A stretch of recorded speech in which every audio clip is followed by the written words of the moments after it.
let's answer the question that I hear the most this time of year. And that's, am I too late to still plant a garden and have a garden this year? Well, the short, quick answer is no, definitely not. However, there's some things you need to know. So that's what we're going to talk about today.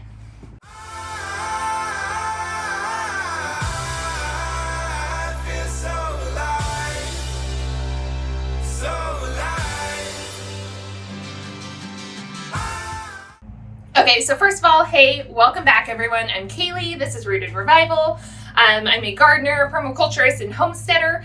I put out, hopefully, about 2 videos a week. It's gonna be a little bit weird in June. Our life has been, in the words of Will Smith, turned upside down a little bit this month. But normally I do a tutorial style at the beginning of the week, and then we have our behind the scenes vlog towards the end of the week. So like, share, subscribe, do all of that good stuff if you need to. We're in the greenhouse today because my neighbor actually just started up their lawnmower the second that I went out to the garden to film. So terrible timing. So if you hear some background noise, sorry, not much I can do about it, but I did want to get this filmed and get this information out because I'm already being asked, and I want to make sure that for those of you who are right kind of on the hinge trying to decide if you should go ahead and just go for it and start a garden this year, or if you should just wait and, just try again next year, I wanted to let you know, first and foremost, no, it is not too late to start a garden. Absolutely not. But there's some really important things that we're going to want to do in order to make sure that you're successful and that you get those early wins. So normally when people are asking me this question, they're usually new gardeners anyways. So you're already unfamiliar with growing. You're already unfamiliar with, just gardening as a whole. The timing aspect of it is a big part of that. Now, if you're an experienced gardener, you probably started planning and prepping and doing all of that over winter. And this is really why I tell people the most ideal time to start a garden, if you're brand new, if you haven't established your garden yet, you need to build boxes, you need to do all of that work, is really in the fall. Now, that being said, I've personally never done that. I'm a wait until last minute procrastination type of person. So all of my new gardens that I've built have all been at that rush, right at, trying to get everything in. And it definitely can still give you wins. And that's the thing, is as a new gardener, we want to get you those wins. So this is going to help you hopefully get started at least on the right foot if you're starting late, especially if it's your first garden. Let's make sure you have some wins this year. So I have a full blog post about this as well. So if you want to, you can pop over to the blog and read that. I'll put the link down below in the description box if you want to read it. So let's get into it. The number one most important thing that you're going to need to do if you are starting your garden late is to check your frost dates. So what you're gonna do, you're gonna go on the almanac, so the Farmer's Almanac, you're gonna Google it up. I'll put the link down below too, so you can click right to it, and they have a little calculator where you type in your address and your zip code, and then it's going to tell you, this is about when your last frost is in the spring, and this is about when your first one is in the fall, and this is how many days you have to grow your crops in between those 2 dates. Now, understand this is an average, and it changes every year. This is going to give you a really good idea of what's typical in your area. So that's your first bit of homework. Figure out your average days until your first frost from, this point when you think your plants are going to be going in the ground. Figure out how many days you have until your harvest. Then when you're looking at plants, you can have a much better idea of which ones you're realistically going to be able to grow. And this is so important because every single crop that you grow is going to have a different days to harvest. On the back of your seed packet, sometimes it'll be listed, or you can just look it up, and you can look up either like the days to harvest or days to maturity. But basically this number is going to tell you from the time you start that plant from a seed, how long is it going to take on average for it to go from seed into producing its first fruit. So if you calculate everything out and you're like, okay, I have 90 days from now until my average first frost, you're going to know if you're starting things from seed, you're going to want to start with seeds that can be producing in that time range. Now, the thing is if you look at a seed and you're like, it says 90 days, perfect. Remember, that's the start of the harvest. So if it's something like a root crop or things like that, that's fine because you're harvesting it once, right? You're pulling it out. But if it's a fruit-bearing plant, cucumbers, melons, tomatoes, things like that are going to be setting fruit and needing time to then ripen, and then setting more fruit and ripening them, you don't want to just get started on that season and then have your frost come. There's nothing more sad than harvesting like 10 gorgeous tomatoes and then losing them all to frost.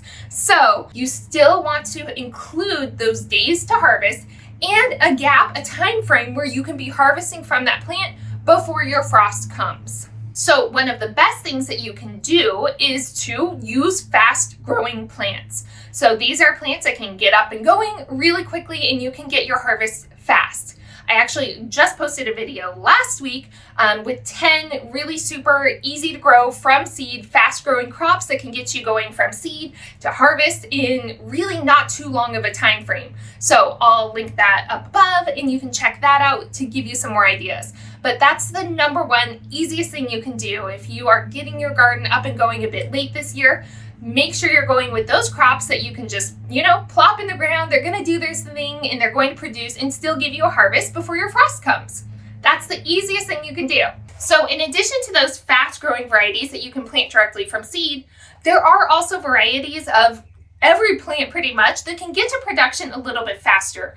So for instance, like cherry tomatoes usually are much faster to harvest than say like a beefsteak, big, huge heritage style tomato. Any of those kind of tomatoes take a lot longer to produce and ripen and all of that compared to a cherry tomato. One of my favorite varieties is the Galena Yellow. And I absolutely love them. And they're always consistently one of the first tomatoes in our garden to be producing. And they take usually about 70 days. Not bad, considering that some tomatoes take upwards of 110 days. So you're really cutting off a lot of time there. So going with those, faster to produce varieties is going to be a big, big benefit to getting you success, even if you're starting late. If you're looking for a short producing variety, I will link below in the description box a document from the Extension Office at University of Idaho. Shout out to all my Vandal friends, even though I was a Bronco, it's okay. So they have a great PDF though, showing a ton of different varieties that are really quick to produce. So if you're in an area that you're going to have a short season, these are all really good varieties to start with. And they give you the days to harvest on all of them. So really super helpful. Now, the other great thing that you can do is have starts. So having a start that you're working with versus a brand new baby seed in the ground is also going to be a huge advantage. When you're buying a start, usually a 2 to 3 month old plant, so at that point, you're really getting a huge jump on the season because that's cutting off 60, sometimes 70, 80 days of that plant's life. So again, if you're growing from seed, make sure it's something you can put in the ground and go directly to harvest before you run out of time. Otherwise, just get some starts. And I really, really at this point recommend getting starts of your nightshade family plants. So your tomatoes and your peppers and your eggplants especially, they are slow to grow. Yes, you can start them from seed in many areas at this time of year and have a harvest before the end of the year. Even sometimes here in the Pacific Northwest, I'll get some volunteer tomatoes and they'll do quite well in production. But if you want to guarantee that you're going to have a better harvest, especially with those peppers and eggplants, it's not a bad idea to just run to a nursery and grab a really developed start. Find a nice healthy one. Sometimes at this time of year, when you go to the nursery, you'll notice they're starting to look really root bound. They're getting yellow on their leaves. So try to find the healthiest ones that you can. If you need to, pull it out, check to see how root bound it is. This one's at a good point, so you can see the roots. It's getting there, but it's not all tangled up and completely root bound where it's starting to get a lack of nutrition because of it. So if you go to the nursery, again, we're not looking for the biggest, baddest one. That's fine if it's in a big pot and it's been really taken care of. It's got nice, lush foliage. But ultimately, just look for a super healthy one. Even if it might be a bit smaller, look for a healthy one because once you transplant it, that one's going to have the highest success rate and it's going to take off the fastest and be able to really catch up. And then when you're planting those starts, make sure, ask at the nursery if they've been hardened off. This time of year in a lot of areas, it's very hot out by now, and you don't want to take that plant from being inside a nursery or inside a covered area and suddenly just put it out in the garden. It's going to have a very hard time adjusting, and that transplant shock is going to set back its development. And so we want to avoid that if at all possible, to again increase those success rates with our late start gardens. So make sure you're asking, have they been hardened off? If they haven't, make sure you're setting them outside incrementally over a couple of days. So put them out for a couple of hours the first day in some sunlight, let them get used to the wind, the sunlight, all of that. Then the next day, set them out again and increase it about a half an hour each day until they're out for a good amount of time. Or if you have a nice span of shady days, so if you have a day where it's going to be cloudy and overcast, not a problem here in the Pacific Northwest, we only get those days, makes it a little bit easier. But if you have 2 to 3 days where it's a little bit cooler and it's a little bit overcast, perfect planting weather. Go ahead and plant them then. But if you're planting them out and it's hot where you are, just be sure you're adjusting them to those temperatures before sticking them in the ground. We definitely don't want to stunt them or set them back anymore at this point. We want to get them up and going as quick as possible. So now that we've talked a little bit about starting both seeds and starting starter plants out in the garden at this time of year, let's also talk a little bit more about what types of plants are going to do well this time of year. So this really, really varies depending on where you are. So your bioregion is going to be massively different from other people's. If you are in an area with a lot of heat, you're going to want to plant heat-loving crops. So your tomatoes, your peppers, your melons, all of those things are going to do very well for you, even corn, things like that. If you're in an area like the Pacific Northwest, you might have a little bit more time where you have some cooler seasons extending well into June and July. This year, who knows if we're ever going to see any warmth, but you will have a little bit more time to start things like your broccoli and your radishes and your carrots and your peas and all of those cool crops that like a little bit cooler weather. I'll link up above. I have a post kind of breaking down a little bit more hot crops versus cool crops for planting in May and June. So if you're in a hot zone where it's already, blazing hot, go ahead and just wait on some of those cooler crops like your carrots, your peas, broccoli, your cauliflower, things like that, like a little bit cooler temperatures to get started in. And a lot of times what happens this time of year is that you're going to plant them, they're going to start producing, they're going to get their leaves, they're looking good, and then they're just going to bolt. They're just going to go to flower because of the heat. Even a lot of our lettuces, a lot of our greens will do that this time of year. So stick with some heat-loving greens.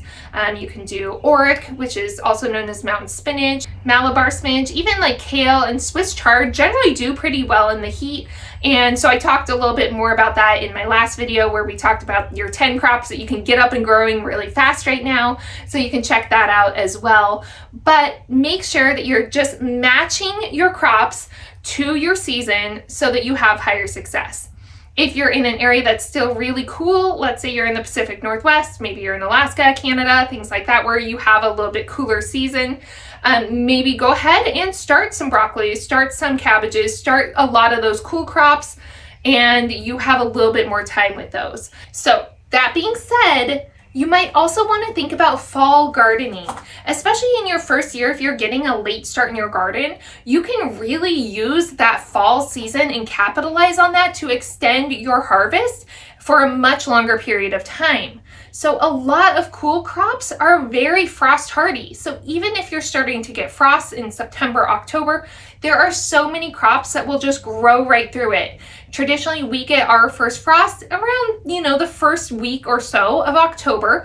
And I really have heavy producing crops in my garden all the way up through December, January, where it starts getting really, really consistently low and cold and a lot of snow at that point.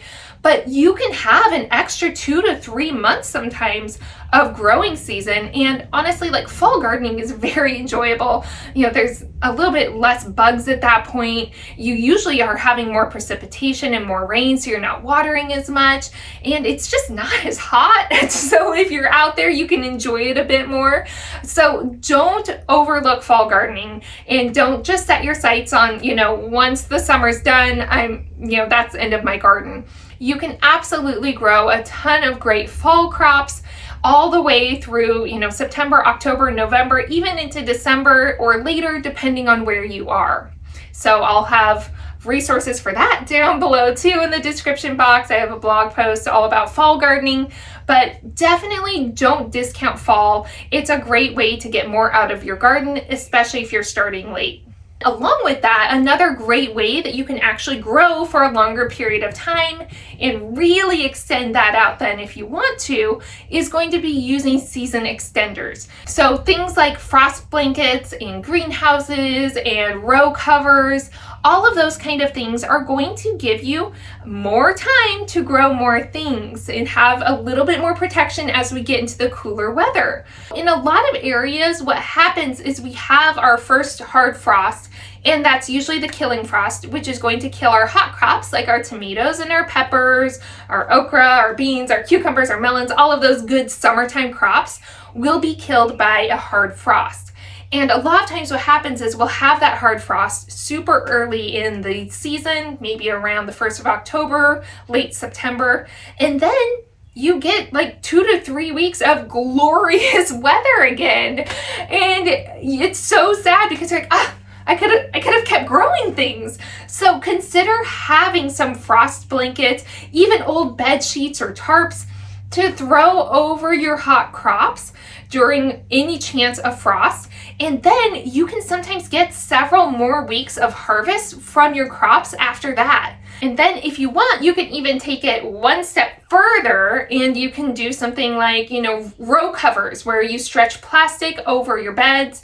I have, again, a video showing how I did that with mine, and it's super easy to set up. And again, it's going to give you so much extra time to start growing your crops.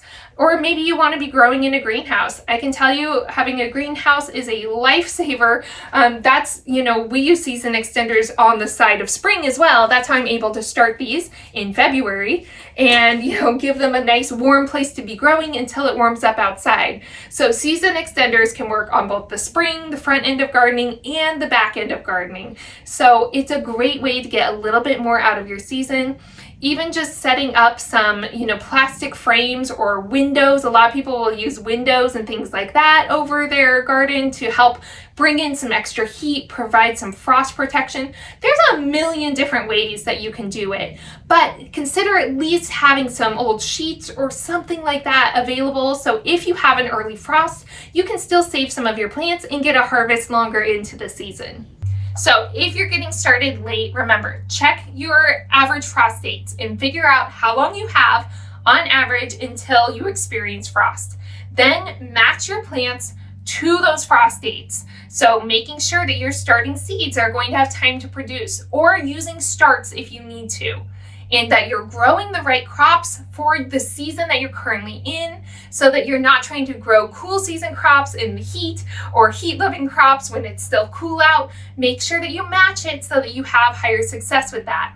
And then finally, also consider fall gardening, whether you are just keeping some extra blankets and tarps or things like that on hand to protect them during a frost, whether you're getting a full greenhouse or you're just going to grow frost-tolerant, cool, cold weather hardy plants like your broccolis and your cabbages and, all of those plants that can handle some cold nights. That's a great way to do it too. But you absolutely have time for a garden. There is no reason not to grow a garden at this time of year. I hear so many people tell new gardeners that you're too late to the game. It's too late at this point, but it's really not. We still have so many things that we can be growing at this point. We just have to do our due diligence and match our plants to the season and really match them to how much time we have left to grow. If you do that, you can absolutely have a harvest, grow some fast producing plants, and really focus in the fall on growing some extra things, and then also setting up your garden for next year. Because again, ideal time to set up your garden is really going to be in the fall. So if you want to extend your garden, maybe you started with a couple beds this year, great. In the fall, it's the time to really start thinking about building some additional beds, get your soil in the beds, have them all ready to go so that next spring you can plant out earlier. You can get all those cool crops like your peas and things like that started early in the season. If you want to begin starting your plants from seeds, consider purchasing all of that equipment, some grow lights, maybe some heat mats, some seed trays. Consider purchasing all of that over winter so that in January, February, March, you're like, I am ready to go, and you are going to feel so much better about life, getting things started at, a less rushed interval than you had to do this year. But don't write off gardening for your first year. Just grow the right things for your environment and see how it goes. That's the most important part. Do some experimenting. Maybe you do want to try, putting some tomato seeds in the ground and having a couple of starts for backup and see how they do. Only you can figure out what works in your garden, for your environment, for your lifestyle. So that's what I recommend. If you are starting late, go ahead and get started, do it anyways, and let me know how it goes. I want to hear in the comments below. So good luck and happy planting. I'll see y'all next time.